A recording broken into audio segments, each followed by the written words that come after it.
इसमें एक वामन भगवान की विचित्र कथा दी है। वामन भगवान थे, ये कश्यप और अदिति के यहाँ जन्म लिए थे। तो ये राजा बलि के वहां जा रहे थे। वामन भगवान हाथ में छत्ता, एक हाथ में कमंडल, एक हाथ में पुस्तक, आसन और ब्रह्मचारी का दंडा होता है, कान तक रखा। तो छोटा सा बच्चा अब छत्ता भी लगाए, डंडा भी हाथ में, कमंडल भी हाथ में, पुस्तक खाक में, आसन भी खाक में। छोटे से भगवान जा रहे थे, वामन भगवान। तो मार्ग में एक नदी आई। बड़ा ध्यान से सुनना, बड़ी रोचक कथा है। तो नदी आई तो वहां जाकर खड़े हो गए वामन भगवान। तो वो नदी के अंदर ही उन्होंने देखा कि क्या पता छोटी सी होगी, पानी बहता हुआ ही। थोड़े आगे गए तो यहाँ नाभि तक वे डूबने लगे, तो वापस आ गए। जैसे छोटा बच्चा डरता है, भगता है, ऐसे वापस आ गए। फिर सोचे कि भाई जाना तो है मुझे, क्या करूं।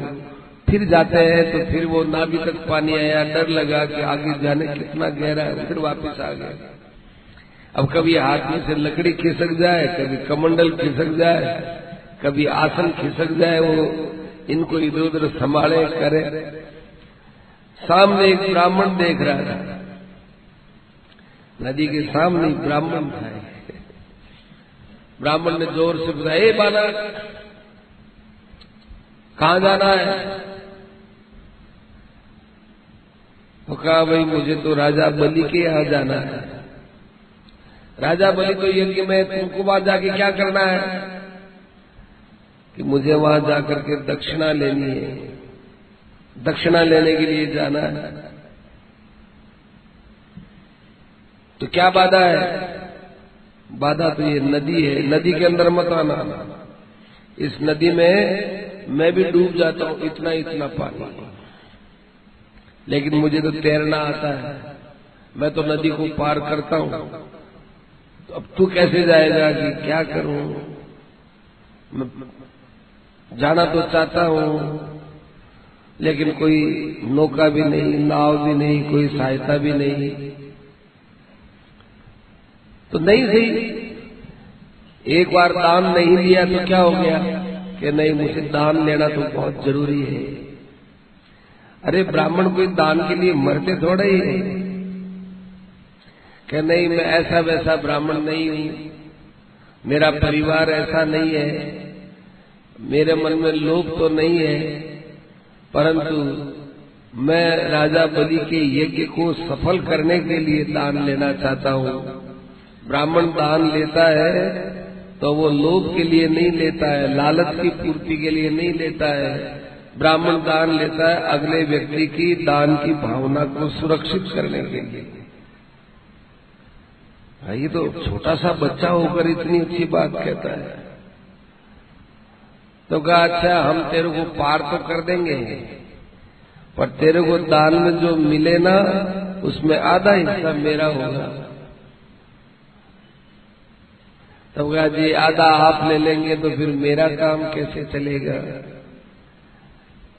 आधा मैं कैसे दूं आपको? भगवान बोल रहे हैं कि नहीं, तो पार हो जा पार।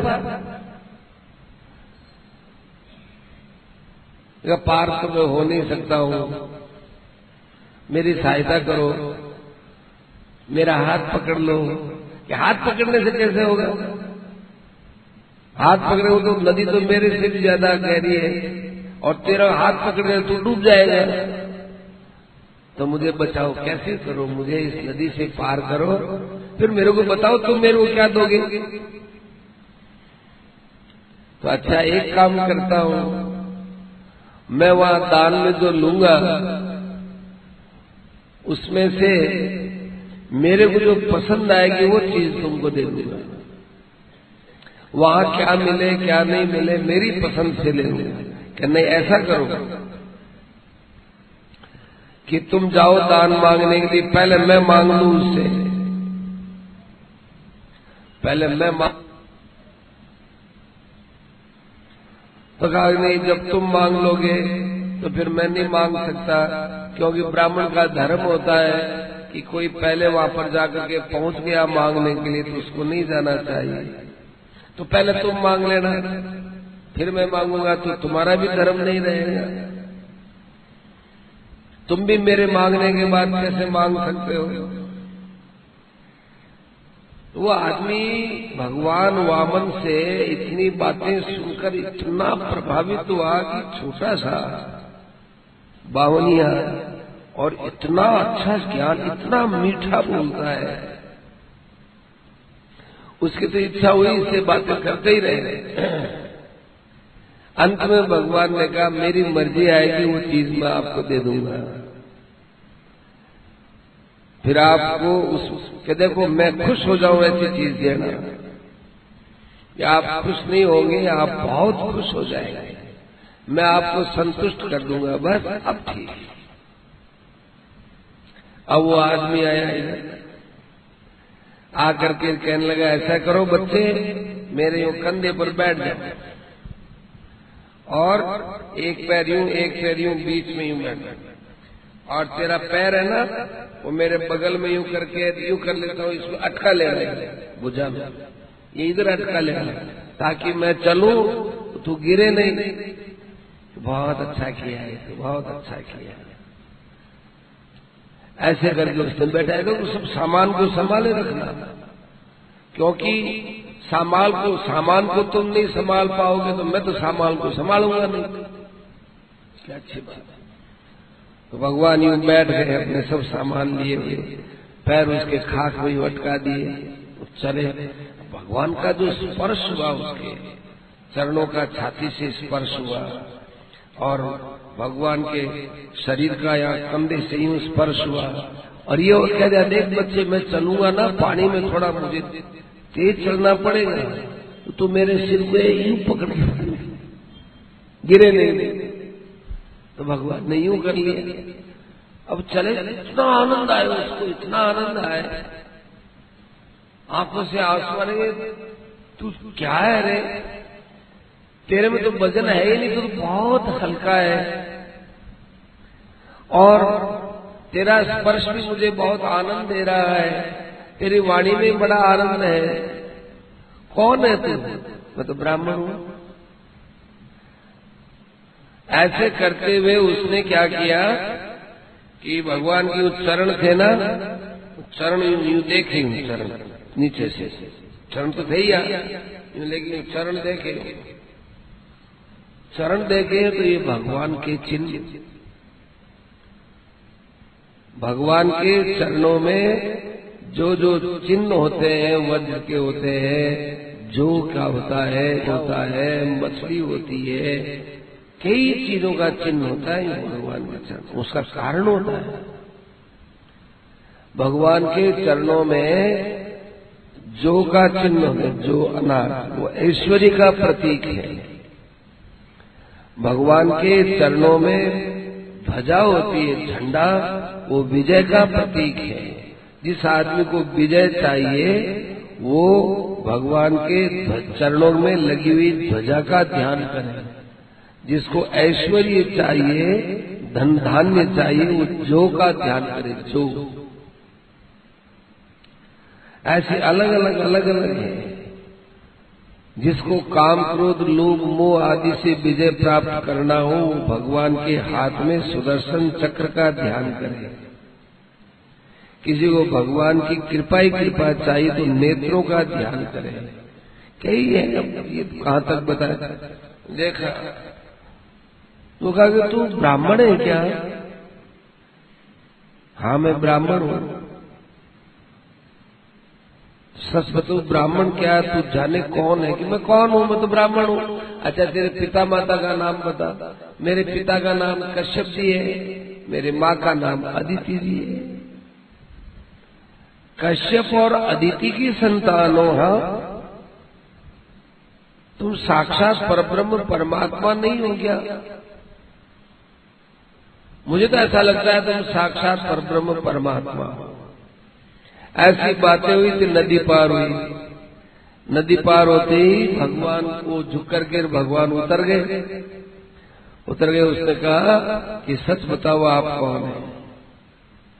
तो आपने मुझे क्या समझा है?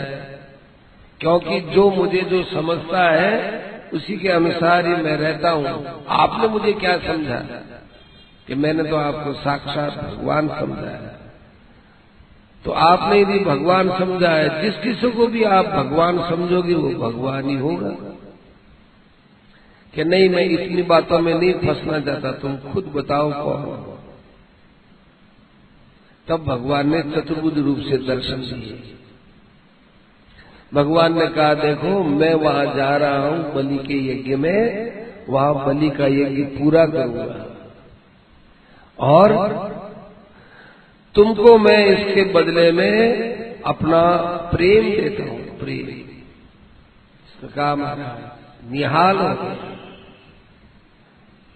ब्राह्मण को अपूर्व सुख मिला, दर्शन से मनमोहित हो गया और भगवान ने भी उसको अनेक प्रकार से मोहिनी में डाल करके अपने प्रेम पाश में बांध लिया। भगवान में प्रेम हो गया।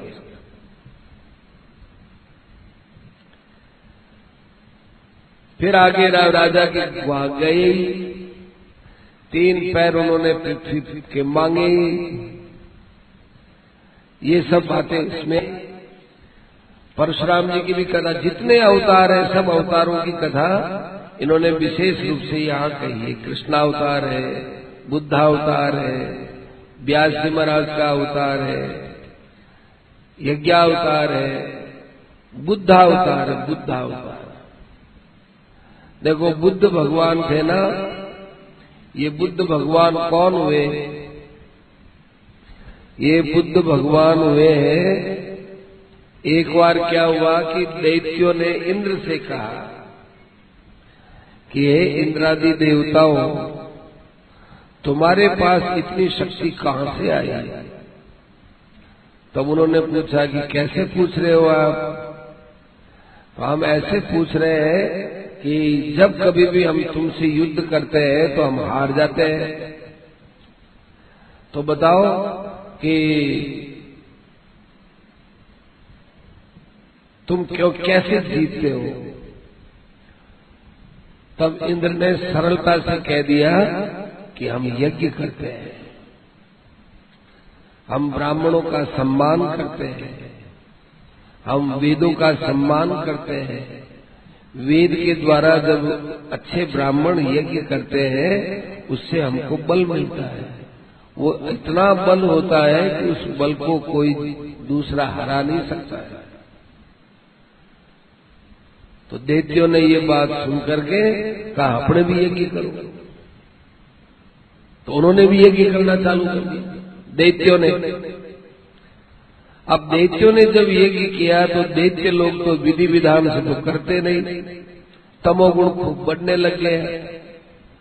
अब तमोगुण के कारण से देवताओं का तमोगुण बढ़ा, क्योंकि उनके यज्ञ में, व्रत में, दान में, धर्म में, सब में तमोगुण ही तमोगुण छा गया।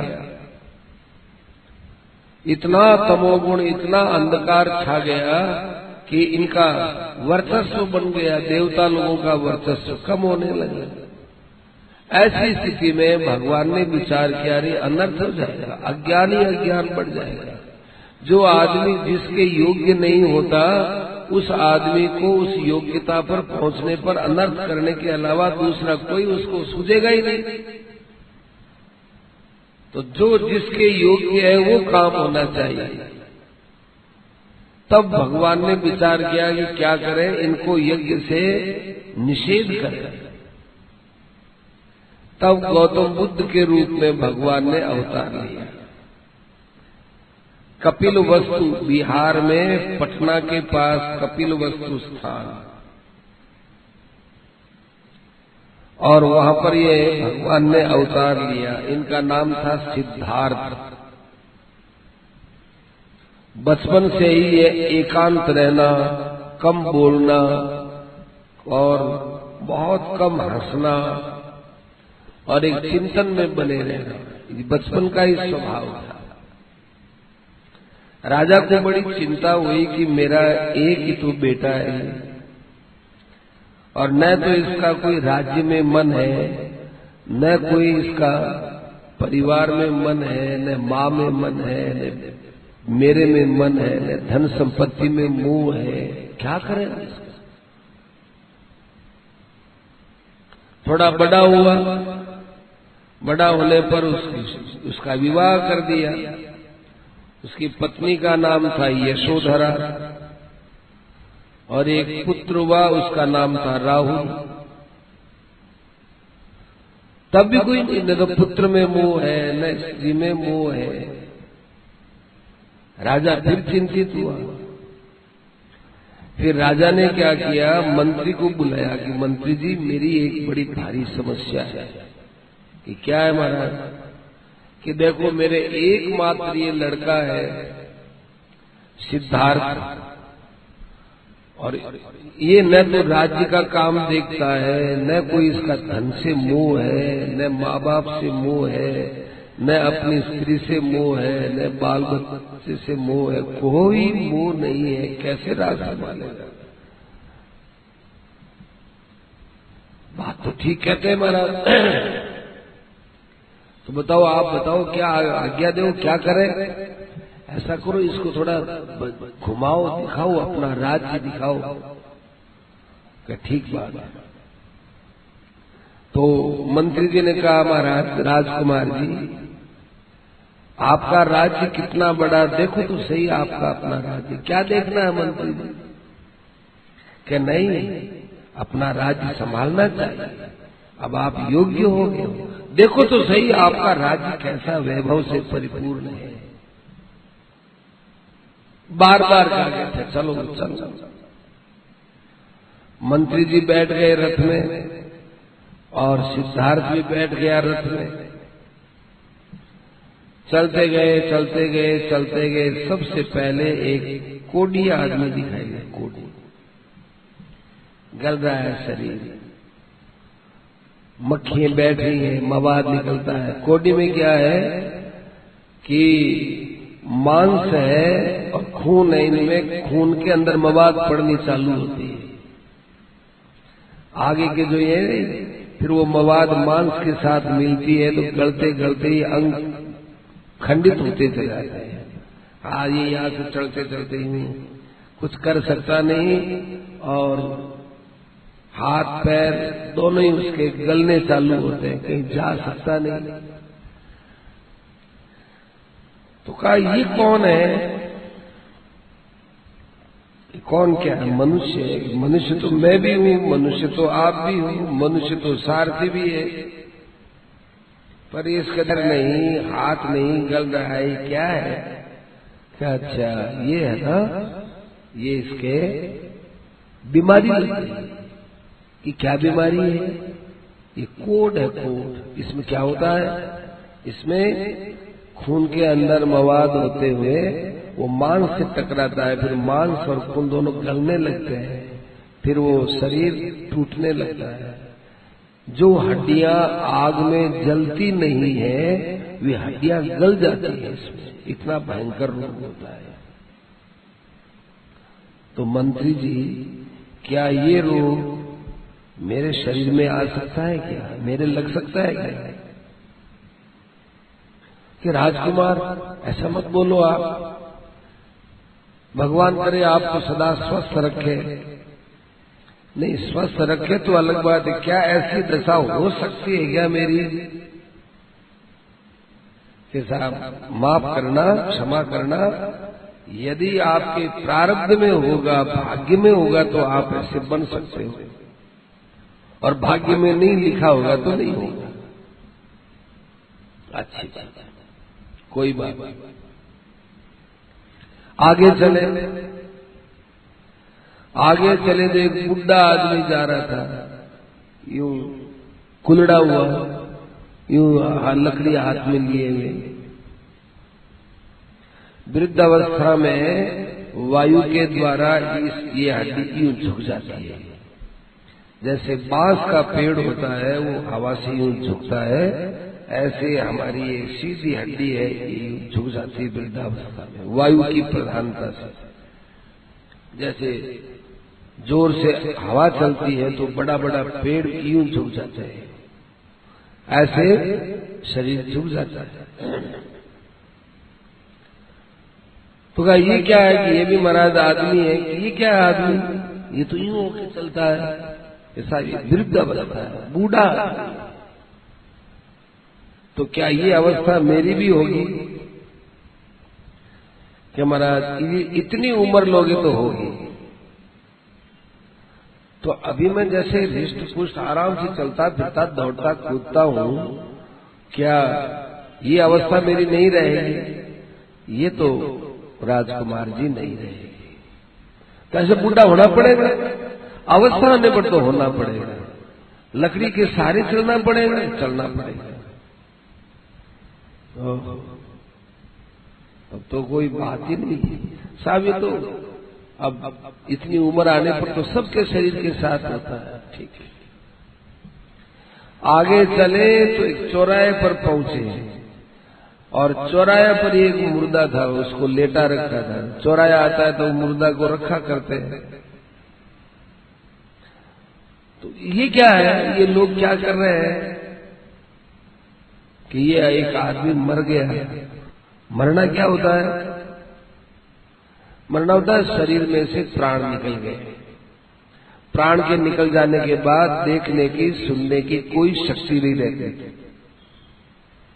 फिर वो जैसे और काष्ठ रहता है, लकड़ी वगैरह जैसे और वस्तु रहती है, वैसे वो निर्जीव हो जाता है। और फिर इसको ले जाकर के स्मशान में ले जाकर जला देते हैं। जला देते हैं, दर्द नहीं होता उसको। दर्द करने की जो शक्तियां है वो तो इसमें से निकल जाती है। सुख का अनुभव करने वाली शक्ति, दुख का अनुभव करने वाली शक्ति तो यहाँ है ही नहीं, इसलिए चले जाती है, वो निकल जाती है। अब जैसे इस काष्ठ को जलाए, लकड़े को जलाए, इसको जलाए, एक ही बात। इसको मुर्दा बोलते हैं, मरा हुआ बोलते हैं कि मरा हुआ बोलते हैं। मंत्री जी, क्या ऐसी अवस्था मेरी भी होगी कि लोग मुझे उठा करके मसान में ले जाकर जलाएंगे? राजकुमार, भगवान न करे हम अपनी आंखों से ये दृश्य न देखें, पर ये तो सबके साथ होगा। आपके पिताजी के साथ भी होगा, आपके साथ भी होगा, मेरे साथ भी होगा, आपके बेटे के साथ भी होगा, मेरे बेटे पोते सबके साथ। ये तो मरना पड़ेगा, ये तो मरना ही पड़ेगा। तो कहा कि फिर ये मेरा राज्य, मेरे स्त्री, पुत्र, धन, संपत्ति, इनका क्या होगा? ये तो साफ यही रह जाएगा। क्या मरने के बाद वापस आके पूछता नहीं कोई कि महाराज मरना कोई गांव जाने के समान थोड़ा ही, वो तो बस चला गया, चला गया, चला गया, सदा के लिए चला गया। तब वहां का रथ रोको। मेरा राज्य, मेरा परिवार, मेरा धन, मेरी संपत्ति, मेरा सुख, मेरा आराम, ये सब कुछ छूटेगा ही। तो मैं छोड़ दूं तो इसमें कौन सी बड़ी बात है? पहले छोड़ दूं मैं मेरा। पिताजी को प्रणाम बोल देना, मैं तो ये चलाया है, रवाना ही हूं। अब आप चलो कि मुझे आपके महाराज क्या कहेंगे, आप पहले महल में चलो ना, उनको बोल देना। और न वो मेरे पीछे आए, मेरे पीछे आने पर मैं कोई वापस आने वाला नहीं। रवाना हो गए, रवाना हो गए। वहां जाकर के वे तपस्या करने लगे। तो वहां उनको ज्ञान हो गया, इसलिए उनका नाम बुद्ध हुआ। ये कैसे हुआ कि एक बार बहुत सी जवान स्त्रियां उनके आसपास में जंगल की शोभा देख रही थी, तो वो नाच रही थी और वो भजन गा रही थी। तो भजन का एक अंश उसके कान में पड़ा, जिसका अर्थ ये था कि सितार के तारों से बड़ी अच्छी आवाज आती है, परंतु यदि ज्यादा कस दोगे तो टूट जाएगी और ज्यादा ढीला कर दोगे तो आवाज बंद हो जाएगी। तो सितार के तारों को जैसे न तो ज्यादा पूरा कसा जाता है कि वे टूट जाए, न एकदम ढीला किया जाए, ठीक उचित मात्रा में रखा जाता है, तभी वहां से बढ़िया स्वर निकलते हैं। गौतम बुद्ध ने देखा कि अच्छा, ये तो मुझे शिक्षा मिली है, मैं शरीर को एकदम सुखा रहा हूं, खाना पीना सब बंद करके एकदम सुखाना, ये तो ज्यादा कसना हो गया, ये तो ठीक नहीं है। रातों रात कई रातें जगता रहता हूं। ज्यादा जगने से बुद्धि में पूरी शक्ति नहीं रहती सोचने समझने की, नींद आएगी, नींद तो आनी चाहिए। तो उचित भोजन और नियमित निद्रा आदि का व्यवहार उन्होंने अपने शरीर के साथ प्रारंभ किया। तब जाकर के उनको एकदम स्वपूर्ण ज्ञान हो गया, और पूर्ण ज्ञान होने के बाद वे बुद्ध कहते हैं। बुद्ध उन्होंने आकर के, वो साक्षात भगवान थे, उन्होंने आकर के सब वैदिक क्रियाएं बंद कर दी, वेद वगैरह सब बंद करो, ब्राह्मण कुछ नहीं, देवता कुछ नहीं, और ये यज्ञों से कुछ नहीं होता, बंद करवा दिया। भगवान स्वयं वेदों की रक्षा के लिए और यज्ञों की रक्षा के लिए होते हैं। वे भगवान वेद यज्ञ सबको बंद करवाए। क्यों करवाए? क्योंकि वेद और धर्म के नाम पर पाप बढ़ रहा था, इसलिए बंद करवाए। अनधिकारी लोग यज्ञ करने लग गए, अनधिकारी लोग वेदों का मनमाना अर्थ करने लग गए, वेदों की बातों का दुरुपयोग करने लग गए। तब भगवान ने ऐसा उनको लोगों को उपदेश दिया कि लोगों की वेदों में श्रद्धा हट गई। देखो, पुलिस होती है ना, वो हमारी रक्षा के लिए होती है, परंतु कभी पुलिस ही आपके घर में आकर कहते निकलो, इस घर से बाहर निकलो, कि हमारा घर है, हम बाहर क्यों निकले? हम आपको कहते हैं निकलो, आपका जरूरी सामान है, बाहर निकाल लो, जल्दी निकलो घर से। कि क्यों? कि आपका घर इतना इतना टूट गया है, ये टूटा हुआ घर है, ये कभी आप पर गिर जाएगा, आप बाहर निकलो, हम इसको यहाँ से गिरा करके वापस ठीक बनाएंगे, उसके बाद आप रहना। तो वो क्यों हमको बाहर निकाल रहे हैं? हमारे हित के लिए निकाल रहे हैं। ऐसे ही भगवान यज्ञों की रक्षा के लिए अवतार लेते हैं, परंतु कब? जब यज्ञों का संसार के अंदर सदुपयोग होता है तब। लेकिन इस यज्ञ के बहाने से कोई दुरुपयोग करता है, तो जैसे कोई अभी आदमी चोरी करके आया और आकर के अपने सत्संग में आकर के चुपचाप आकर के बैठ गया, और मैं राम राम राम, पीछे पुलिस आ रही है, पुलिस वाले को पता है ये यहाँ अंदर घुसा है, वो यहाँ आकर के देख करके कहेगी साहब उठो यहाँ से, उठो भाई उठो। वो कहता है मैं तो सत्संग करता हूँ, राम राम करता हूँ, तुम उठो, राम राम करते हो तो हम जानते हैं। अपन भी नहीं बोल सकते, पुलिस कहेगी आप बीच में मत बोलो, ये चोर है, चोरी करके आया है, या तो छिपने का बहाना लिया है इसने। अपन भी कहीं नहीं, निकलो यहाँ से, हम यहाँ शुद्ध सात्विक सत्संग करते हैं, तुम चोरी के बाद यहाँ आकर हमारे अच्छाई को अपने में लेना चाहते हो, बचना चाहते हो, पाप करके अच्छाई के नाम से बचना चाहते हो, निकलो यहाँ से, अपन सब भी निकालेंगे। ऐसे भगवान ने आकर के और देवतियों के द्वारा और देवतियों के वंशों के द्वारा जो यज्ञ हो रहे थे उनको मना करवाया। बड़े सहनशील थे गौतम बुद्ध।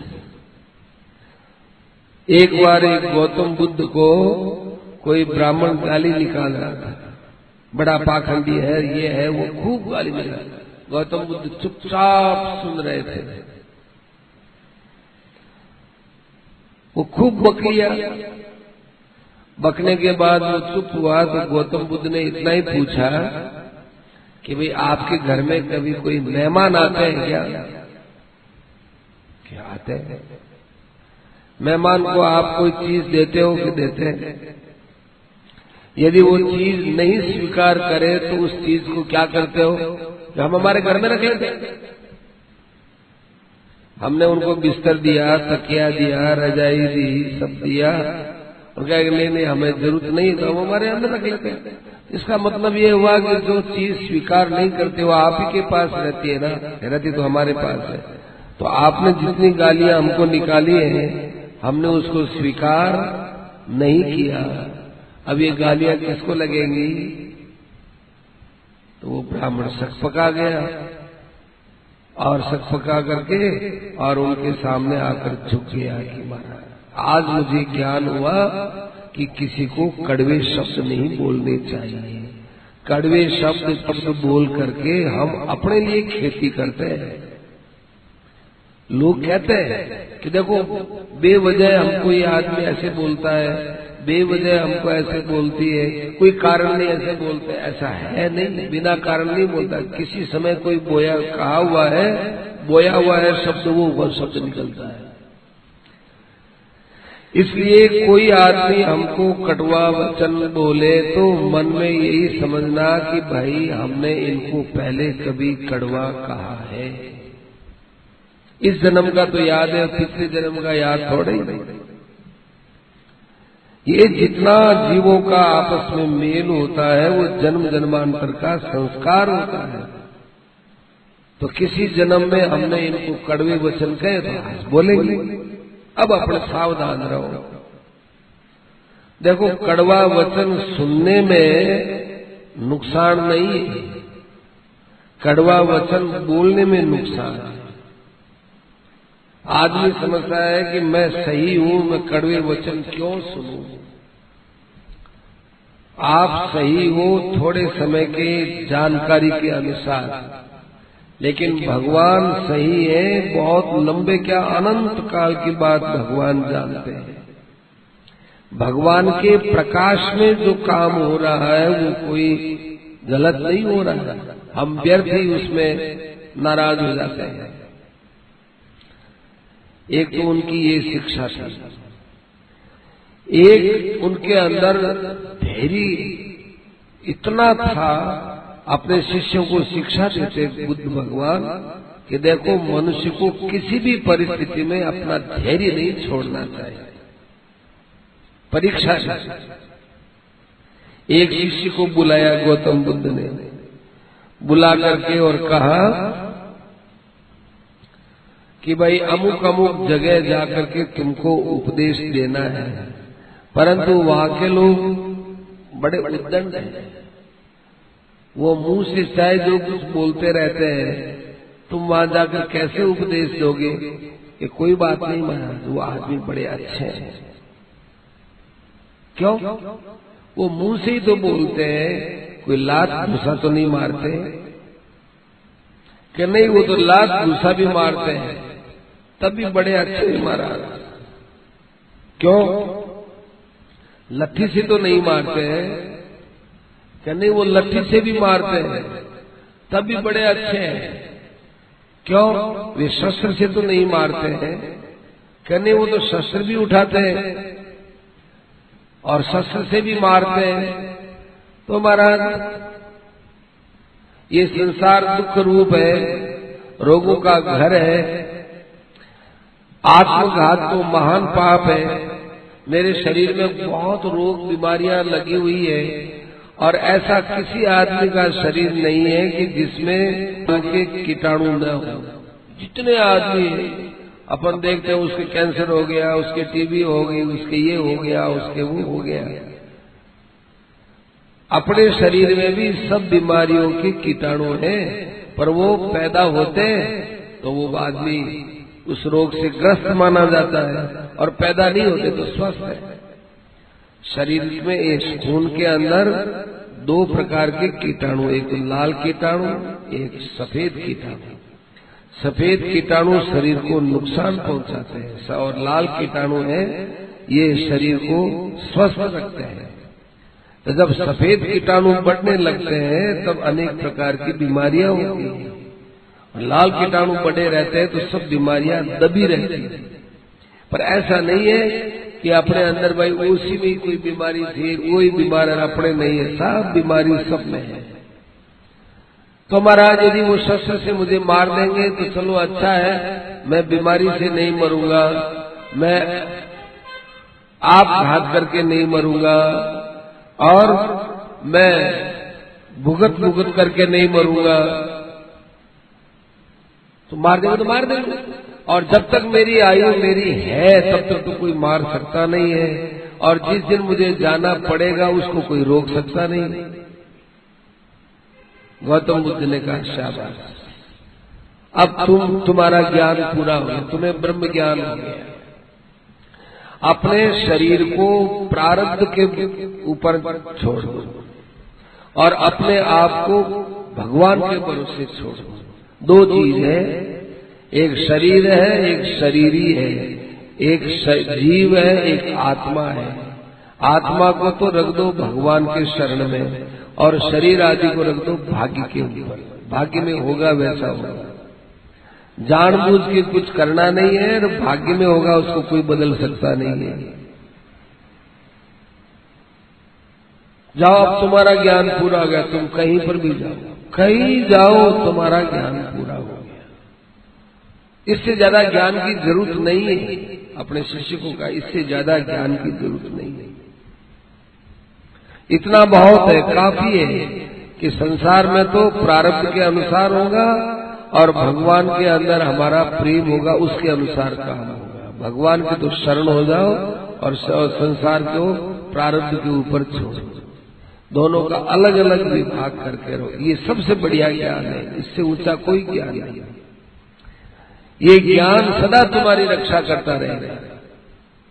धर्मो रक्षति रक्षित है, रक्षित धर्म होता है वो रक्षा करता है।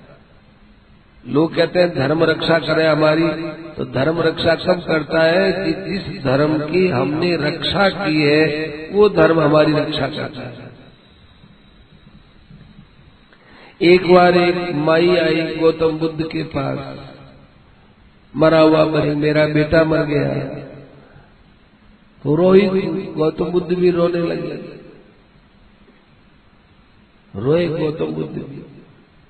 शिष्यों ने कहा महाराज आप तो परम ज्ञानी हो, आपको तो ज्ञान हुआ है, ये रोना धोना तो अज्ञान में होता है, आप क्यों रोए? गौतम बुद्ध ने कहा ये रोई इसलिए रो दिया। तो रोने से क्या फायदा? कोई बेचारी का दुख दूर करो तो कोई बात नहीं, इसके दुख में दुखी होकर के रह गए, रो करके रह गए। क्या हुआ? आप तो ऐसा उपाय करो कि इसका दुख दूर हो। उस बचपन से माँ ने भी यही कहा, हाँ महाराज मेरा दुख दूर करो। तो गौतम बुद्ध ने कहा कि भाई तुम्हारा दुख क्या है कि बच्चा मर गया, इसको जीवित करो। बस इसको जीवित क्यों करना है? अभी जीवित कर देता हूं। थोड़े से ऐसे चावल लेके आओ, मैं मंत्र बोलूंगा, वो मंत्र बोल करके चावल इस पर डालूंगा, जीवित हो जाएगा। तुम चावल ले आओ, ज्यादा नहीं, इतना सा थोड़ा, एक लब चावल, ज्यादा नहीं, एक लब भी पूरी नहीं, लब होती मुट्ठी होती है, इतने से चावल, थोड़े से चावल ले आओ, अभी जीवित कर देता हूं मंत्र बोल करके। क्या महाराज बड़ी कृपा होगी, बड़ी कृपा होगी। मेरा बच्चा जीवित हो जाएगा। उसका उसी समय शोक दूर हो गया। जाओ जल्दी करो, चावल लेके आओ। चावल तो अभी लाएंगे, बस ठीक। पर सुनो सुनो सुनो, एक काम करना, चावल हर कहीं से मत लाना, ऐसे घर से चावल लाना जिसमें आज तक कोई मरा नहीं हो, उस घर से चावल ले आना। वो बेचारी भोली वाली, उसने कहा ऐसे तो घर बहुत हो गए, मरा तो मेरे ही मरा है, औरों थोड़ी कोई मरा है। देखो, सुख और दुख ये दो ऐसी चीज होती है, आदमी देखता है कि मेरे जो दुख है वैसा किसी के नहीं, और मेरे जो सुख है वो किसी के नहीं। दूसरों की और अपनी परिस्थिति देख करके उसमें सुखी दुखी का अनुमान लगाते हैं। गीता में आता है सुख और दुख में सम रहना, और गीता में आता है सुख और दुख से रहित होना। अब सुख और दुख में सम होना और सुख और दुख से रहित होना बिल्कुल अलग अलग अर्थ है, ये अलग नहीं है। बाहर की परिस्थिति को जो सुख मानते हैं, बाहर की परिस्थिति को जो दुख मानते हैं, उनमें तो सम रहने का साधन करना चाहिए। और अंदर में जो सुख और दुख की वृत्ति पैदा होती है, उस वृत्ति को खत्म करना चाहिए। वो है सुख दुख से रहित होना। ऐसा मनुष्य को स्थान, स्वरूप और ऐसी साधना करनी चाहिए कम से कम कि इतनी तो हो कि संसार की परिस्थिति से हम सुखी और दुखी नहीं होंगे। और बाह्य परिस्थिति कैसी भी आ जाए, सुखदायी आ जाए, तो हमारे पर प्रभाव, हमसे गलती होती है, सुख में राजी हो जाते हैं और दुख में सोचते हैं अरे भाई ये दुख तो नहीं होना चाहिए, दुख ऐसा है, दुख में तो सम रहना चाहिए। नहीं, सुख से अभ्यास करना चाहिए। सुख में सुखी नहीं होगा वो आदमी दुख में दुखी नहीं होगा। तो उस माई ने सोचा कि मेरे बराबर दुखी कौन है, कोई नहीं, सब घरों में सब जीवित होंगे ही, अपने जाकर के चावल ले आए। गई, घर घर में गई कि साहब मुझे चावल चाहिए। एक महात्मा जी चावल फूंक करके मेरे मरे हुए बच्चे को जिला देंगे। अरे भाई कितना चावल चाहिए? एक मुट्ठी क्या, तेरा बच्चा जीवित हो जाए तो हम तो बाबा चावल के बोरे भिजवा दें। कि नहीं, मुझे भी इतना सा चावल चाहिए, पर शर्त है कि आपके घर में कोई मरा तो नहीं है। अरे मैं इतना बुढ़ा हो गया, मेरा बाप अब तक रहेगा क्या? बाप मर गया, दादा मर गया, मेरे सामने मरे, मेरा दादा मर गया मेरे सामने मेरा बाप मर गया, मेरे सामने मेरी दादी मर गई, मेरी माँ मर गई, तब तो आपका दाना था। उस घर में गया, उसको एक घर में गया, सब जगह कोई ऐसा घर नहीं मिला कि कोई मरा ना हो। अब चावल किससे मांगे? खाली हाथ लौट आए। गौतम बुद्ध के पास पहुंचे, गौतम ने ला चावल दो, चावल अभी जीवित, लाओ चावल दो। क्या कि महाराज ये मौत तो सबके घर में आई है, चावल तो ऐसा कोई मिला ही नहीं, तो फिर इसको भी उठा ले जा, तेरे बच्चे को उठा ले जा, इसका अंतिम संस्कार करो। ये संसार मुर्दों का है, मुर्दों का। कबीर जी महाराज ने बड़ा अच्छा लिखा है कि भाई ये मुर्दा, ये मुर्दों का गांव, संतों ये मुर्दों का गांव, ये तो मशान है, मशान में आते हैं तो क्या करते हैं? केवल भजन करते हैं। मशान में जाते हैं, वहां पर कोई अरे रोटी नहीं खाते, पानी नहीं पीते, वहां पर कुछ नहीं करते, वहां पर ताश नहीं खेलते, चौपड़ नहीं खेलते, शराब नहीं पीते, मशान में जाते और राम राम करते हैं, भजन करते हैं। संतों ये मुर्दों का कहा, चांद भी मरता, सूरज मरता, अब तुमको तारों से क्या काम? संतों ये मुर्दों का गांव, ये मुर्दों के गांव में आ गया। अमरलोक से आए थे, अमरलोक में रहते थे, अमरलोक की जगह या मृत्युलोक में क्यों फंस गए भाई? मृत्युलोक में फंस गए, अमरलोक सुआ है, ये अमरलोक था हमारा। संतों ये मुर्दों का गांव, सब मुर्दे हैं यहाँ, चाहे शरीर देख लो, चाहे वस्तु देख लो, चाहे कुछ भी देख लो, सब मुर्दे हैं। तो मुर्दे के यहाँ मुर्दे ही मिलेगा, या किसी को मिलेगा तो मुर्दे को मुर्दा ही मिला है। संतों ने बहुत बढ़िया पद में बात कही कि आपको ग्लानि नहीं होती है, मुर्दों के यहाँ रह करके आपको भय नहीं लगता है। एक मुर्दा पड़ा रहे तो चारों तरफ बांस के अंदर भोजन बंद कर देते। अरे भाई, अभी तक मुर्दा पड़ा है घर में, भोजन कैसे बना है? सूतक नहीं उतरता है कई दिन तक। तो ये मुर्दों का गांव है। और दुनिया बोलती है कि हमारे पैदा हुए, हमारे पैदा हुए, रुपया भी पैदा हुआ है, रुपया भी पैदा हुआ है, बालक पैदा हुआ है, मुर्दा है मुर्दा। ये मुर्दों का गांव। तो गौतम बुद्ध जी ने कहा कि भाई यहाँ जो जन्म लेता है वो जन्म तो दिखता है, वो मृत्यु हो रही है। महाराज जी कहते थे ना कि जो बालक पेट में है, जिसके जन्मने की उम्मीद है, वो वहां मर रहा है।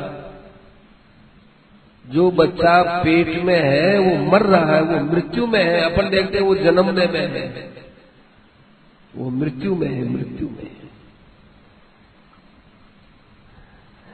तो जैसे हमारे घर के लोग मरे, वैसे अपने भी मर जाएंगे। अपनी मृत्यु देखो, अपनी मृत्यु। दूसरों की मृत्यु देखते ही अपने पर आना चाहिए, ये मेरी शिक्षा के लिए है।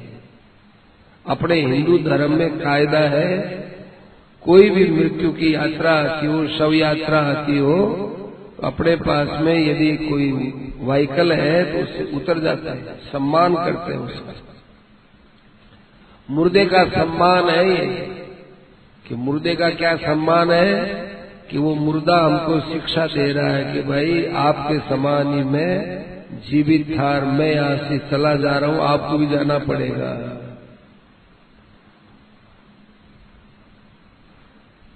आपको भी ऐसे ही जाना पड़ेगा।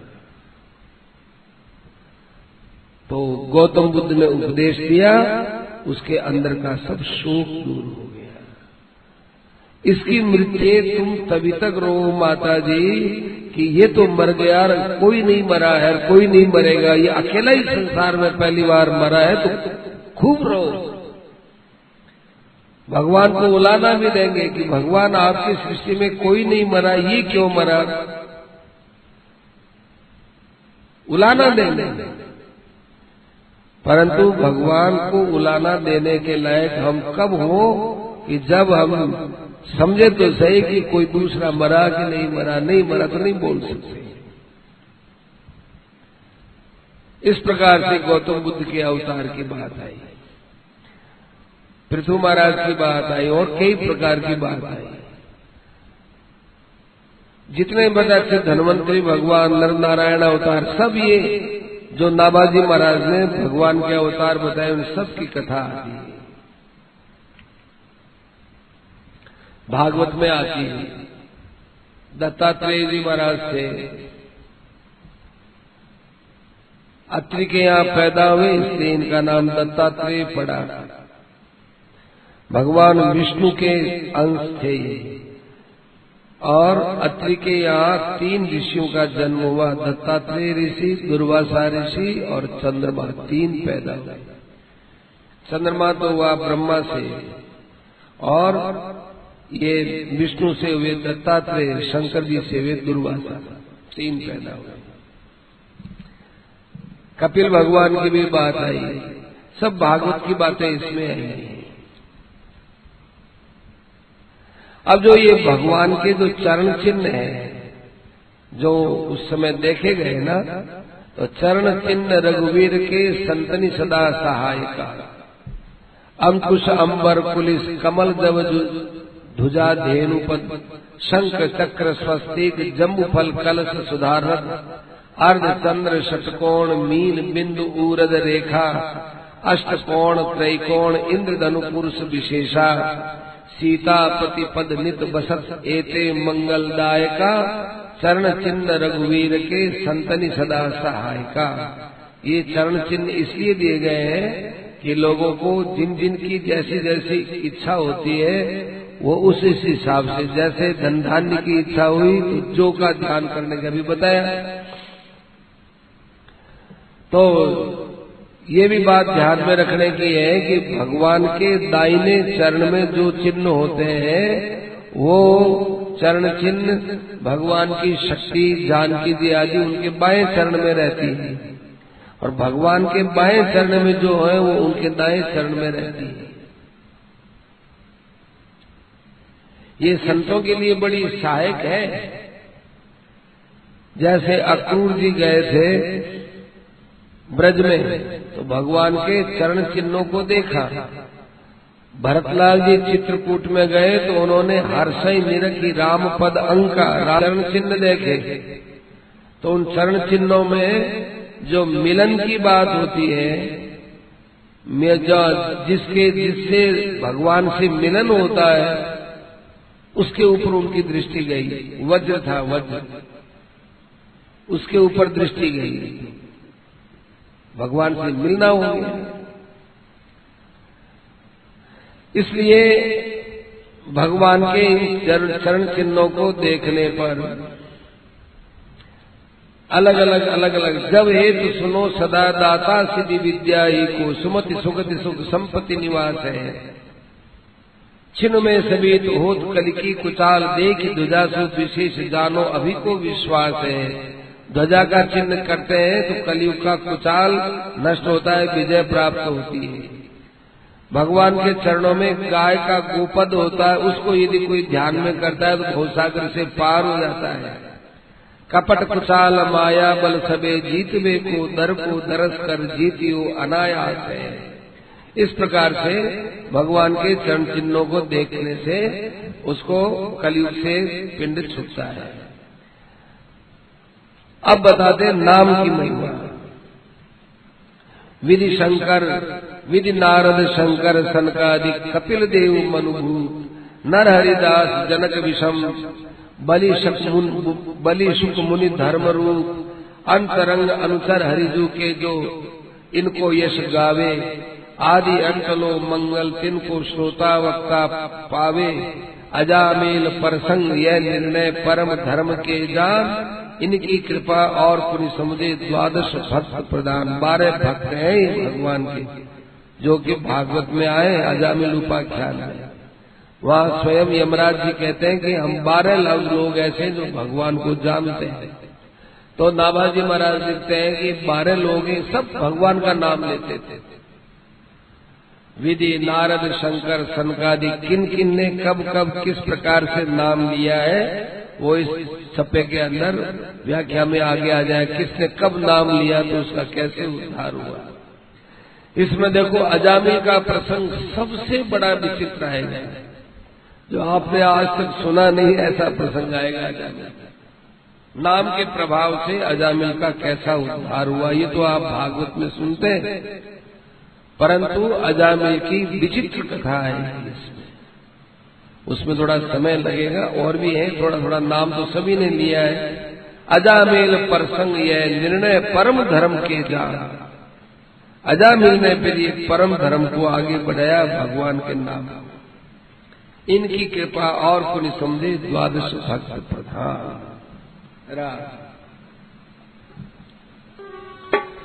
श्रीमन्नारायण नारायण नारायण श्रीमन्नारायण नारायण श्रीमन्नारायण नारायण नारायण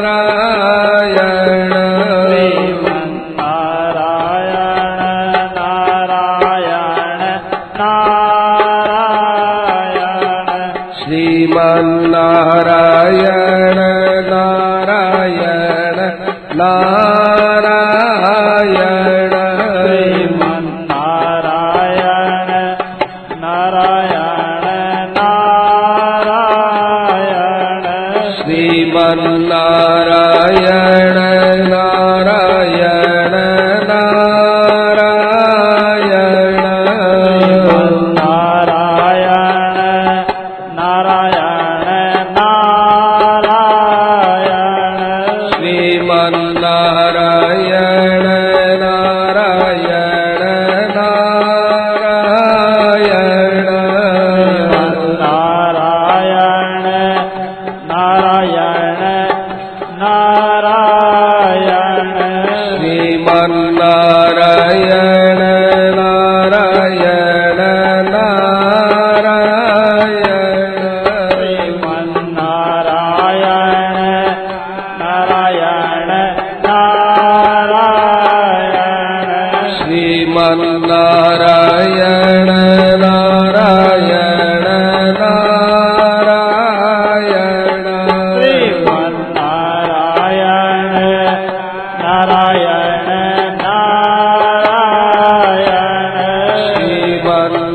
श्रीमन्नारायण नारायण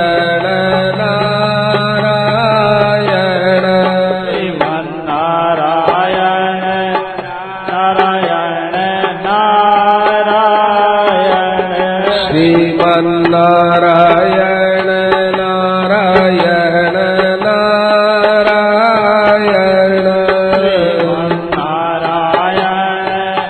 श्रीमन्नारायण नारायण नारायण श्रीमन्नारायण नारायण नारायण